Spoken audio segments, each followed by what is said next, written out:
چترال کے ایک مقامی ہوٹل میں ہیلپنگ ہینڈ کے زیر اہتمام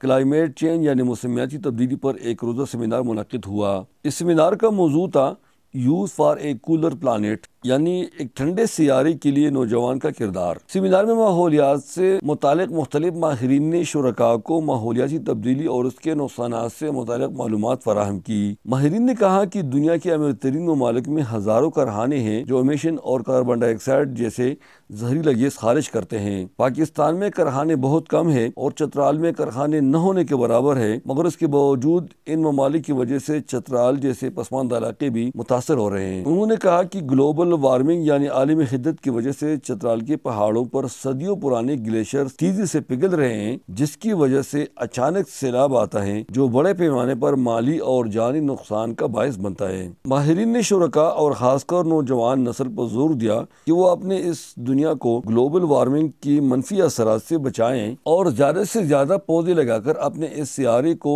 ٹھنڈا رکھنے میں کلیدی کردار ادا کریں۔ سیمینار کے دوران مختلف شعبوں کے ماہرین نے پینلسٹ گفتگو میں اظہار خیال کرتے ہوئے لوگوں کے سوالات کے جوابات بھی دیے۔ شجاع الحق نے اس سیمینار کے اراز و مقاصد یوں بیان کیے۔ تو ہم نے youth for a cooler planet کے نام سے آج کا اس سیمینار منعقد کیا ہے۔ اس کا بیسیکلی مقصد یہی ہے کہ چونکہ چترال جو ہے یہ پورے پاکستان میں سب سے ولنریبل ہے جو کلائمیٹ چینجز ہے کا جو بحران ہے اس کے سلسلے میں۔ بنیادی طور پر پاکستان اس پورے پروسیس میں جو کلائمیٹ چینجز کے جو بحران ہے اس میں سب سے زیادہ افیکٹڈ جو ممالک ہے ان میں سے ایک ہے، اور پھر چترال جو ہے اس میں انتہائی نارتھ میں موجود ہے اور یہ گلیشیئرز سے بھرا ہوا ہے، تو یہ اس سارے معاملے میں پاکستان میں سب سے زیادہ جو ہے نا یہاں پہ متاثر ہو رہا ہے۔ مسئلہ یہ ہے کہ یہاں پہ تمام علاقوں میں اور خاص کر چترال کے اندر یہاں پہ سردیاں بہت زیادہ لگتی ہے، اور اس کے نتیجے میں سردیوں میں لوگ لکڑیاں بہت زیادہ ایندھن بہت زیادہ استعمال کرتے ہیں، تو ڈیفورسٹریشن بہت زیادہ ہو رہی ہے، جنگلات بے تحاشا یہاں پہ جو ہے نا، اور پھر اس میں ٹمبر مافیا بھی انوالو ہے، وہ قیمتی لکڑیاں یہاں کاٹ کے لے جا رہے ہیں، تو اس کے نتیجے میں سیلاب بہت زیادہ آ رہے ہیں، ٹھیک ہے نا جی۔ اور جب ڈیفورسٹریشن ہو جاتی ہے، جب اور گریزنگ ہوتی ہے، تو اس کے ساتھ گلیشیئر کے آس پاس جو دھواں ہے وہ اڑتا ہے اور گلیشیئر کے اوپر جاتا ہے۔ حکومت کو چاہیے کہ یہاں کے باسیوں کے لیے، یہاں کے لوگوں کے لیے کوئی الٹرنیٹ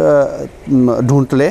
ایندھن کے طور پر بجلی سستی ان کو دے دے اور گیس کا کوئی انتظام ہو۔ سیمینار میں شریک خواتین کا کہنا ہے کہ جب بھی کوئی قدرتی آفت آتا ہے تو اس سے بچے اور خواتین زیادہ متاثر ہوتے ہیں۔ اس میں سب سے زیادہ جو ہے بچے اور خواتین متاثر ہوتے ہیں، اور اسپیشلی جو پریگننٹ خواتین ہیں وہ بہت زیادہ متاثر ہوتی ہیں، کیونکہ ہمارے میل حضرات تو کسی طرح اپنی جان بچا لیں گے، لیکن جو بچے ہیں یا فیمیل ہیں ان کے لیے بہت مشکل ہو جاتا ہے کہ وہ اس طرح کی سچویشن میں جو ہے خود کو سیف کر سکیں۔ اس لیے ان سیمینار میں خواتین